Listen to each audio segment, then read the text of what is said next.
Student life ಬಗ್ಗೆ ಒಂದು ಕನ್ನಡ ವಚನ ಇದೆ ಕೇಳಿ.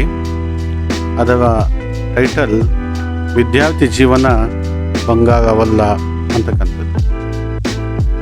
ವಿದ್ಯಾರ್ಥಿ ಜೀವನ ಬಂಗಾರವೆಂದು ಜನರು ಹೇಳುತ್ತಾರೆ, ಆದರೆ ಅದು ಎಷ್ಟು ಸತ್ಯ? ವಿದ್ಯಾರ್ಥಿ ಜೀವನ ಹೋರಾಟದ ಬೆಂಕಿಯಾಗಿದೆ, ಶ್ರಮದ ದಾರಿಯಾಗಿದೆ.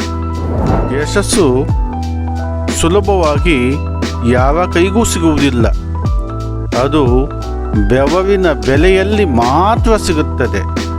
ನಿದ್ರೆಯನ್ನು ತ್ಯಜಿಸಿ ಆರಾಮವನ್ನು ಬಲಿಕೊಟ್ಟು ಬೆಳಗಿನ ಬೆಳಕನ್ನು ಹಿಂಬಾಲಿಸುವವನೇ ಜ್ಞಾನವನ್ನು ಸಂಪಾದಿಸುವವನು.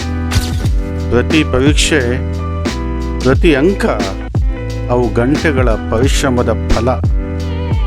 ಆಲಸ್ಯವಲ್ಲ, ಶಿಸ್ತು ವಿದ್ಯಾರ್ಥಿಯನ್ನು ಕಟ್ಟುತ್ತದೆ. ಭಯವಲ್ಲ, ಧೈರ್ಯ ಭವಿಷ್ಯವನ್ನು ರೂಪಿಸುತ್ತದೆ. ಇಂದು ಈ ವಿದ್ಯಾರ್ಥಿ ಜೀವನ ಬಂಗಾರವಲ್ಲ, ಇದು ಕಲ್ಲು ಒಡೆಯುವ ಕಾಲ. ಆದರೆ ಈ ಪರಿಶ್ರಮವೇ ನಾಳೆಯ ಬಂಗಾರ. ಇಂದು ಹೋರಾಡು, ನಾಳೆಯ ಉಜ್ವಲ ಭವಿಷ್ಯದ ಬದುಕಿಗೆ. ಇದೇ ವಿದ್ಯಾರ್ಥಿ ಜೀವನದ ಸತ್ಯ.